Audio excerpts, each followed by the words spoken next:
In this video clip, we want to use remainder theorem to find the remainder of the given function, this function, divided by x minus c. In our case, x minus c is x minus 1. Okay. So we know previously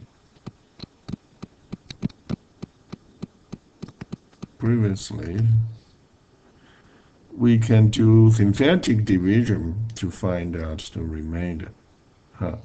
That's here the coefficient is 1, so we have a 1, and then let me put 1 here, and then 8, and then 12, and then 0, because here you have what? 0 times x plus 0. So you have a 0, and you have another 0. Okay? And when you do the synthetic division, you should have a x minus -1. So here is -1. Take 1 down to the front. 1 times -1, -1. -1 plus 8, 7. 7 times -1, -7. Add the 12, positive 5. 5 positive times -1, -5. -5 plus 0, -5. And then we have a -5 times -1, positive 5. 0 plus 5 is 5. And here is remainder.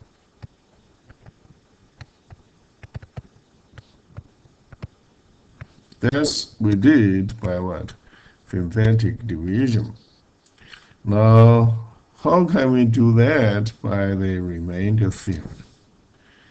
You know, previously we did is x to the 4th plus 8x cubed plus 12x squared plus 0x plus 0 can be written as what?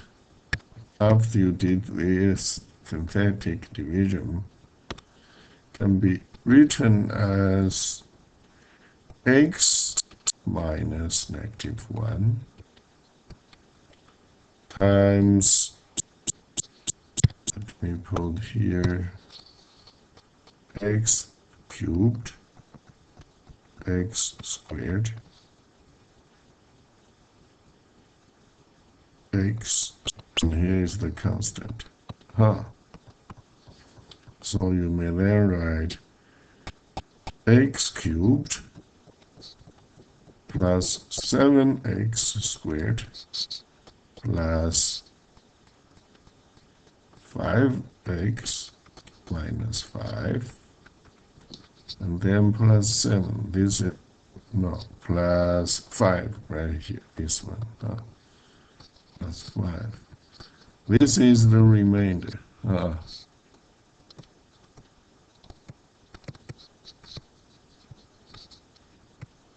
Okay, remainder is 5.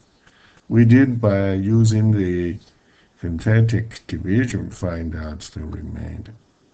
Okay, but look, if this is the remainder, you plug in, let's denote this one is f of x. F of x is this one, whole expression. But if you plug in -1 here, then -1 goes to everywhere.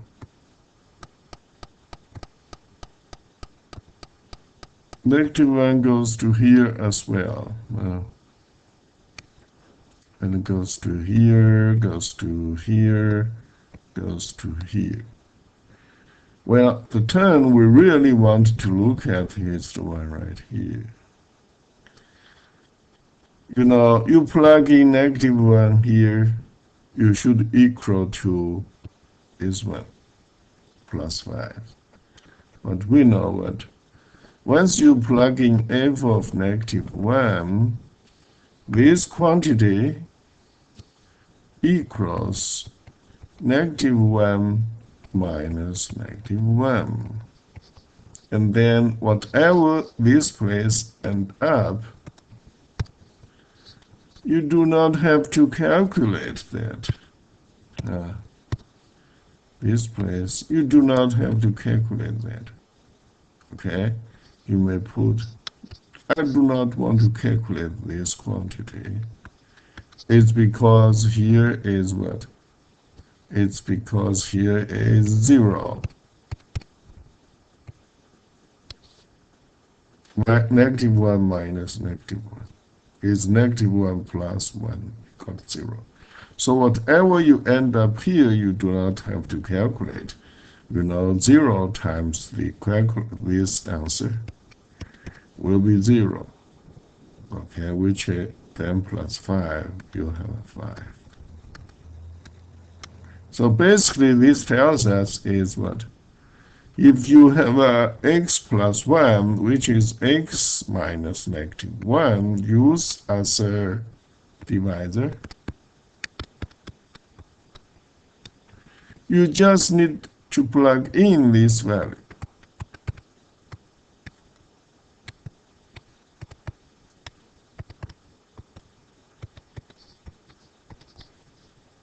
And then get the value here because they are equal.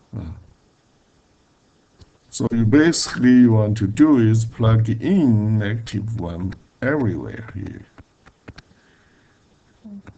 Okay, 8 times -1 cubed plus 12 times -1 squared. You get a positive 5. Believe me or not. You get positive 5. -1 to the 4th is 1. And then -1 cubed is -1 times 8. That's -8. Plus 12. -1 squared is 1. Plus 12. You get 5. Okay, we already know this is 5.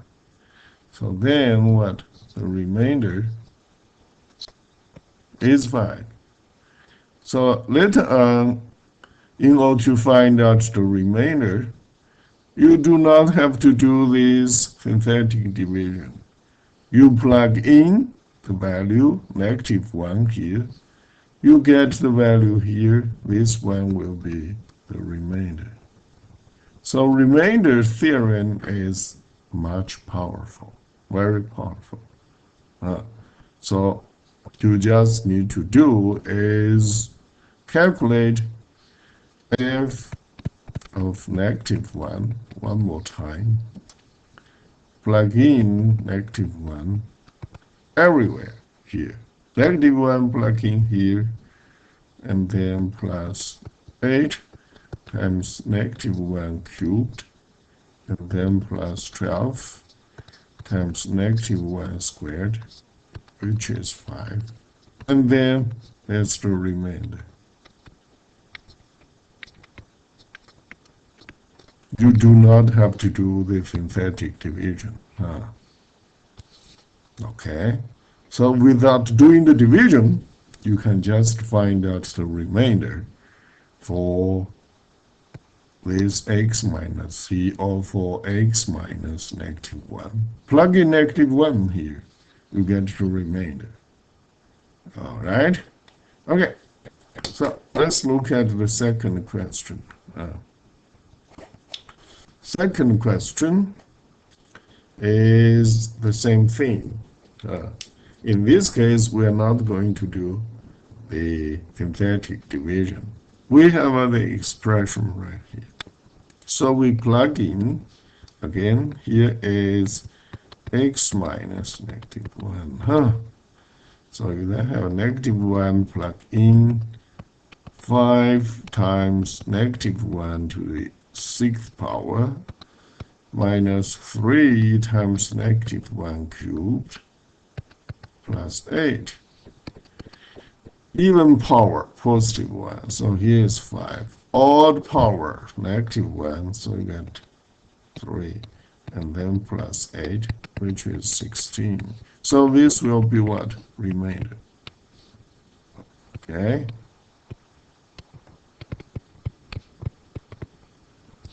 Yeah, remainder of what?